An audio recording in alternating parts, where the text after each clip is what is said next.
Hello friends, എന്തെല്ലാവരും വിശേഷം? സുഖം തന്നെയല്ലേ? അപ്പം ഞങ്ങൾക്കിവിടെ സുഖം തന്നെയാണ്, നിങ്ങൾക്കും സുഖമാണെന്ന് വിശ്വസിക്കുന്നു. അപ്പോൾ നമ്മൾ കുറേയായി നമ്മളൊരു ലോങ് വീഡിയോ ഇട്ടിട്ട്. ഷോർട്സ് നമ്മൾ എന്നും ഇടാറുണ്ട് കേട്ടോ, എന്നും അപ്ലോഡ് ചെയ്യാൻ ശ്രമിക്കലുണ്ട്, ചെയ്യലുണ്ട്. ലോങ് വീഡിയോ പിന്നെ ഓരോ കാര്യങ്ങൾ കൊണ്ട് ലേറ്റായി പോയതാണ്. ഇന്നത്തെ വീഡിയോ അറിയണത് നമ്മളെ വീട്ടിലെ ഒരു മൗലീദ് മജ്ലിസിൻ്റെ ഒരു വീഡിയോ ആണ്. നാട്ടിൽ ഒരു 4 വർഷത്തോളമായി നബിദിന പരിപാടിയും മൗലീദും പരിപാടികൾക്കൊക്കെ കൂടിയിട്ട്. നമ്മൾ പുറത്ത് സൗദിയിലായതുകൊണ്ട് അതിനൊന്നും നമ്മളെ ഫാമിലിയിലുള്ള ഫങ്ഷനും കാര്യങ്ങളിലൊന്നും പങ്കെടുക്കാനും ഒന്നും പറ്റാറില്ല കേട്ടോ. അപ്പം അങ്ങനെ ഈ പ്രാവശ്യത്തിൽ ഏതായാലും അൽഹംദുലില്ലാ കൂടാൻ പറ്റി. എല്ലാ വീഡിയോയിലും പറയുന്നത് പോലെ തന്നെ ഫസ്റ്റ് ടൈമാണ് നമ്മളെ വീഡിയോ കാണുന്നതെങ്കിൽ ലൈക്ക് ചെയ്യണം, കമൻറ്റ് ചെയ്യണം, സബ്സ്ക്രൈബ് ചെയ്ത് സപ്പോർട്ട് ചെയ്യണം കേട്ടോ. വീഡിയോ സ്കിപ്പ് ചെയ്യാതെ കാണണേ. ഇതുവരെ നിങ്ങൾ തന്നിട്ടുള്ള എല്ലാ സപ്പോർട്ടിനും ഒരുപാട് താങ്ക്സ് ഉണ്ട്. ഇനി നമുക്ക് അടുത്ത വീഡിയോയിലോട്ട് പോകാം. വൈകുന്നേരം മഗ്‌രിബ് നിസ്കാരത്തിന് ശേഷമാണ് കേട്ടോ മൗലീദ് പരിപാടി നമ്മൾ വീട്ടിൽ വെച്ചിട്ടുള്ളത്. അപ്പോൾ രാവിലെ നമ്മൾ അതിനനുസരിച്ച് പെട്ടെന്ന് പണിയൊക്കെ ഒതുക്കി, അതുകൊണ്ട് എളുപ്പത്തിന് നമ്മൾ പുട്ടാണ് ഉണ്ടാക്കിയത്. പുട്ടും ഒക്കെ ഉണ്ടാക്കി ചായ കുടിച്ച് നമ്മൾ ഇപ്പം അടുക്കളപ്പണിയൊക്കെ ഒതുക്കിട്ടോ.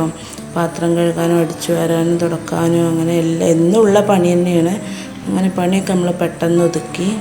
ഇനി നമുക്ക് ചോറൊക്കെ തീമാടണം കേട്ടോ. രാവിലേക്കുള്ള ചോറ് ഉച്ചക്കൊക്കെ മാത്രമുള്ള ലേശം ചോറ് മാത്രം വെച്ചാൽ മതി. വൈകുന്നേരം പിന്നെ നമ്മൾ തേങ്ങാച്ചോറും ഇറച്ചി കറിയാണ് ഉണ്ടാക്കണേ. ബീഫ് കറിയും തേങ്ങാച്ചോറും വന്നിട്ട് ഉണ്ടാക്കണേ. ഇത് പിന്നെ നമ്മളെ വീട്ടിലെ മരത്തുമ്പോൾ തന്നെ പറിച്ച് കാന്താരി മുളകാണ്.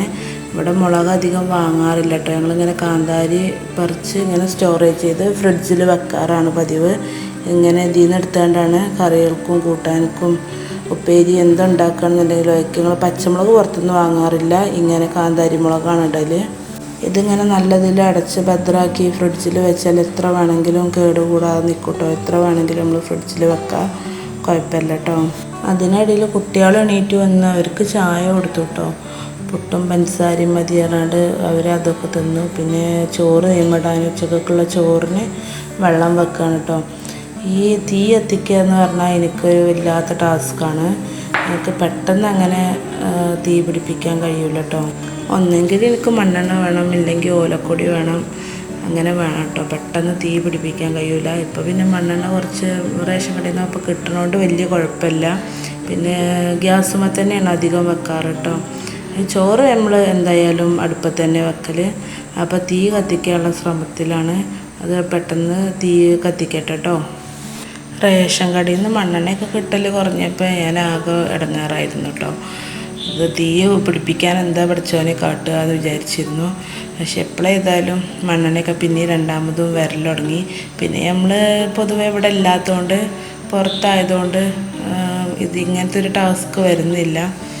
അപ്പോൾ കുപ്പിയിലത്തെ മണ്ണെണ്ണയൊക്കെ എടുക്കുമെന്ന് പറഞ്ഞാൽ കുറച്ച് ചെറിയൊരു കുപ്പിയിലാക്കി വെച്ചൊക്കെയാണ് നമ്മൾ തീ അടുപ്പിലൊഴിക്കാനും മാത്രമായിട്ട്. അപ്പോൾ അങ്ങനെ രാവിലെ തീ കത്തിച്ച് കഴിഞ്ഞാൽ പിന്നെ പെട്ടെന്ന് ആവണം. ഉപ്പേരികളും കറികളൊക്കെ പെട്ടെന്ന് തന്നെ ആക്കാണ്ടെന്നുണ്ടെങ്കിൽ അത് അടുപ്പത്ത് തന്നെ വെച്ചിട്ട് അങ്ങനെ കാട്ടിലാണ്. ബാക്കിയൊക്കെ നമ്മൾ ഗ്യാസുമ്മേ തന്നെയാണ് കേട്ടോ ചെയ്യൽ. അപ്പോൾ ഞങ്ങൾ ഉഷാറായിട്ട് നമ്മളെ തീയൊക്കെ കത്തി കിട്ടിയിട്ടുണ്ട്. ഇനി ഏതായാലും നമുക്ക് വെള്ളം വെക്കാം കേട്ടോ ചോറിന്. പിന്നെ ഞങ്ങളിവിടെ മൺകാലത്തിൽ തന്നെ കേട്ടോ ചോറ് വെക്കൽ. ആദ്യം അങ്ങനെയാണ്, മൺകാലത്തിൽ തന്നെയാണ് ചോറ് വെക്കൽ കേട്ടോ. പിന്നെ രാവിലത്തെ പുട്ട്, നൂൽപുട്ട്, ഇടിയപ്പം അങ്ങനെയൊക്കെയാണെന്നുണ്ടെങ്കിൽ ഗ്യാസുമ്മൽ വെക്കും. ഇല്ലയെന്നുണ്ടെങ്കിൽ അപ്പാണെങ്കിൽ പത്തിരി, ദോശ, ഓട്ടട അങ്ങനെയൊക്കെയാണെങ്കിൽ ഞങ്ങൾ അടുപ്പത്ത് തന്നെയാണ് കേട്ടോ വെക്കൽ. രാവിലത്തെ ചായക്കടി ഉണ്ടാക്കാനും അതുപോലെ തന്നെ ചോറും. അപ്പോൾ എന്തെങ്കിലും ഉപ്പേരിക്കൊക്കെ ഉള്ളത് അരിഞ്ഞായിട്ടുണ്ടെങ്കിൽ അതും ഒക്കെ അങ്ങനെ അടുപ്പത്ത് തന്നെ വെക്കും. ബാക്കി കാര്യങ്ങൾ ഗ്യാസുമ്മലും വെക്കും കേട്ടോ. അങ്ങനെ നമ്മൾ പിന്നെ അതൊക്കെ അടുപ്പത്തൊക്കെ വെച്ച് ചോറിന് അടുപ്പത്തൊക്കെ വെച്ച് നമ്മൾ അടിച്ചോരി തുടച്ചിടാനൊക്കെ ഉള്ള പരിപാടിയിലാണ്. പിന്നെ കുറച്ച് മീൻ മസാല കൂട്ടി വെച്ചതുണ്ടായിരുന്നു. അത് ഉച്ചക്കൊക്കെ മാത്രം പൊരിച്ചാൻ വേണ്ടിയിട്ട് പുറത്തെടുത്ത് വെച്ചിട്ടുണ്ട് ഐസ് വിടാൻ. അപ്പോഴേക്കും ഉമ്മ വൈകുന്നേരത്തിനുള്ള സാധനങ്ങളൊക്കെ കൊണ്ടുവന്നു കേട്ടോ. ബീഫും കാര്യങ്ങളും പച്ചക്കറിയും അങ്ങനെ കുറച്ച് സാധനങ്ങളൊക്കെ ഉണ്ടായിരുന്നു. റേഷൻ കടയിലൊക്കെ പോകാണ്ടായിരുന്നു. അതൊക്കെ പോയി സാധനങ്ങളൊക്കെ കൊണ്ട് ഉമ്മ എത്തിയിട്ടുണ്ട് കേട്ടോ. ഇത് നമ്മളവിടെ ഉണ്ടായ കുമ്പളങ്ങയാണ്. നമ്മളിവിടെ ഉണ്ടായതാണ്. അപ്പോൾ ഇത് വെച്ചിട്ടാണ് നമ്മളിത് കറി ഉണ്ടാക്കുന്നത് കേട്ടോ. ഇറച്ചിയും കുമ്പളങ്ങയും കറി ഉണ്ടാക്കുന്നത് തേങ്ങാച്ചോർക്ക് ബെസ്റ്റാണ്. അപ്പോൾ അതിന് വേണ്ടി പറിച്ച് വെച്ചതാണ് കേട്ടോ. അതിനിടയിൽ മെഷീനിൽ തുണികളൊക്കെ ഇട്ടിട്ടുണ്ടായിരുന്നു, അതൊക്കെ ഇനി ഒന്ന് വിരിച്ചിടണം. അപ്പോഴേക്കും ഫിദമോൾ ഇവിടെ നല്ല ഉള്ളി തൊലിച്ചെല്ലാണ് കേട്ടോ. ഉള്ളി ചെറിയ ഉള്ളിയൊക്കെ തൊലിച്ച്, ചെറിയ ഉള്ളി നല്ലോണം വേണം കേട്ടോ നമ്മളെ തേങ്ങാച്ചോർക്ക് മെയിനായിട്ട് തേങ്ങയും ഉലുവയും ചെറിയ ഉള്ളിയാണ് കേട്ടോ. ഇതിവിടെ ഞങ്ങളിവിടെ എപ്പോഴും ഉണ്ടാവുന്ന പൂച്ചയാണ്. അപ്പോൾ ഇറച്ചിയിലുള്ള വേണ്ടാത്ത നെയ്യിൻ്റെ കഷ്ണങ്ങളൊക്കെ പൂച്ചക്ക് ഇട്ട് കൊടുത്തേക്കാണ് കേട്ടോ. അത് കണ്ടിട്ടാണ് ഫിദമോൾ പേടി എന്ന് പറയുകയാണ്. അതിനിടയിൽ ചോറൊക്കെ വെന്ത് ഊറ്റി വെച്ചിട്ടോ. അപ്പോൾ ആ അടുപ്പിൽ തന്നെ ഇറച്ചി മസാല കൂട്ടിയാണ്ട് വെക്കാമെന്ന് പറയാണ്ട് അമ്മ ഇറച്ചിക്കുള്ള മസാല റെഡിയാക്കാണ്. ബീഫ് കറിയായിട്ട് വെക്കാമെന്ന് ഇപ്പം തന്നെ വെച്ചാൽ സാവധാനം വെന്തോളെന്നും പറഞ്ഞാണ്ട് അങ്ങനെ അതിനെ റെഡിയാക്കണം കേട്ടോ. ചെറിയ ഉള്ളിയും വെളുത്തുള്ളി ഇഞ്ചിയും പച്ചമുളകും മഞ്ഞൾപ്പൊടി മുളകും പൊടി മല്ലിപ്പൊടി അങ്ങനെ മസാലപ്പൊടികളൊക്കെ ഇട്ട് ഇറച്ചി മസാലയൊക്കെ ഇട്ടാണ്ട് അടുപ്പത്ത് വെച്ചിട്ടുണ്ട് കേട്ടോ. അതിൻ്റെ ഇടയിൽ എന്തായി എവിടെ എത്തി എന്താ പണി എന്നൊക്കെ ചോദിച്ചാണ്ട് മേലെന്ന് അമ്മായി വന്നിട്ടുണ്ട്. ഇനി അമ്മായി അമ്മയും കൂടി അപ്പോൾ തേങ്ങാച്ചോർക്ക് വേണ്ട ഉള്ളിയൊക്കെ തൊലിച്ചാണ്. അപ്പോൾ നമ്മളെ കറി ഇവിടെ വെട്ടി തിളക്കുന്നുണ്ട് കേട്ടോ, ബീഫ് കറി. ഇറച്ചിയൊക്കെ പിന്നെ ഒന്ന് വെന്ത് പകുതിയായിട്ടാണ് കേട്ടോ നമ്മൾ കുമ്പളങ്ങ ഇട്ട് കൊടുക്കുക. അല്ലെങ്കിൽ അത് അതിൻ്റെ കൂടെ തന്നെ ഇട്ട് അത് ആകെ ഉടഞ്ഞു പോകും. അപ്പോൾ ഇറച്ചി നല്ല വെന്ത് കഴിഞ്ഞിട്ടാണ് നമ്മൾ കുമ്പളങ്ങയൊക്കെ ഇട്ട് കൊടുക്കുക. അപ്പോഴത്തേന് ഞാനിവിടെ നമുക്ക് ഉച്ചക്കുള്ള കറി ഉണ്ടാക്കുന്നുണ്ട്. കുമ്പളങ്ങയും പരിപ്പും തക്കാളി ഇട്ടിട്ട് ഒരു കറി ഉണ്ടാക്കി മീനും പൊരിച്ചു കേട്ടോ. അതാണ് ഞങ്ങൾക്ക് ഉച്ചക്ക് ഉണ്ടായിരുന്നത്. ചോറൊക്കെ തിന്ന് കഴിഞ്ഞപ്പോഴത്തേന് പിന്നെ അടുത്ത വൈകുന്നേരത്തിനുള്ള പരിപാടിക്ക് ഉള്ള സംഭവങ്ങളൊക്കെ ആയിട്ടോ. ഉള്ളിയൊക്കെ അരിഞ്ഞ് തേങ്ങാച്ചോറുക്കുള്ള ഉള്ളിയാണ്. ഉള്ളി അരിയണം, ചെറുതാക്കി അരിയണം.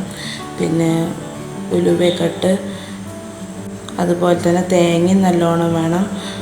അരിയും ഉലുവയും ഉള്ളിയും കൂടി ഒരുമിച്ച് കഴുകിയിട്ട് കുഴച്ചാണ്ടാണ് നമ്മൾ അടുപ്പത്ത് വെക്കുക കേട്ടോ. എന്നിട്ട് കുറച്ച് കഴിഞ്ഞിട്ടാണ് പിന്നെ തേങ്ങ ഇടുക. എത്രത്തോളം തേങ്ങയും ചെറിയ ഉള്ളി ഉണ്ടോ അത്രത്തോളം ടേസ്റ്റ് കൂടും കേട്ടോ. പിന്നെ ഉലുവ ഇടുമ്പോൾ ഒന്ന് ശ്രദ്ധിക്കണം, കൂടുതലായിപ്പോയാൽ കയ്പ്പുണ്ടാവും. അപ്പോൾ അതൊന്ന് ശ്രദ്ധിച്ചാൽ മതി. അല്ലാത്ത വേറെ കുഴപ്പമൊന്നുമില്ല കേട്ടോ. തേങ്ങാച്ചോറ് ഉഷാറായി കിട്ടും. നമ്മൾ ഈ മലപ്പുറം സൈഡിലൊക്കെ നോർമലായിട്ട് എന്തെങ്കിലും ഒരു പരിപാടി വീട്ടിലുണ്ടാക്കുകയാണെന്നുണ്ടെങ്കിൽ വെറും തേങ്ങാച്ചോറ്, ഇറച്ചി, പപ്പടം, ഉപ്പേരി, അങ്ങനെ ക്യാബേജ് ഉപ്പേരി ആയിട്ട് അങ്ങനെയാണ് കേട്ടോ ഉണ്ടാക്കുക. അപ്പോൾ നമ്മൾ പപ്പടമൊക്കെ പൊരിച്ച് തേങ്ങാച്ചോറൊക്കെ ഉഷാറായിട്ട് ആയി, കറിയൊക്കെ റെഡി ആയിട്ടോ. അപ്പോൾ ഇതിന് പിന്നെ മരുവിസ്കാരമൊക്കെ കഴിഞ്ഞ് ഓരോരുത്തർ വരൽ തുടങ്ങി. അപ്പോൾ ബ്ലാങ്കറ്റൊക്കെ വിരിച്ച് നിലത്താണ് കേട്ടോ എല്ലാവരും ഇരിക്കണത്. പുറത്തുനിന്ന് ആൾക്കാരൊന്നുമില്ല. നമ്മളെ ഉസ്താദുമാരായാലും മൂത്താപ്പാൻ്റെ മക്കളാണ് കേട്ടോ രണ്ടാൾ. ഒരാൾ ഹുദവി, ഒരാൾ ഫൈസിയാണ്. അപ്പോൾ രണ്ടാളും തന്നെയാണ് മൗലൂദ് ചെല്ലണതും പിന്നെ കുട്ടികളും ഒക്കെ നമ്മളെ എളാപ്പ മൂത്താപ്പ മക്കൾ തന്നെയാണ് കേട്ടോ. അല്ലാതെ പുറത്തുനിന്നൊന്നും ആരുമില്ല. വന്ന പാടെ അവർക്ക് കോഫിയൊക്കെ കുടിക്കാൻ കൊടുത്തിരുന്നു. അങ്ങനെ മൗലൂദൊക്കെ കഴിഞ്ഞ് പിന്നെ ഫുഡ് കഴിക്കാനിരുന്നു കേട്ടോ എല്ലാവരും.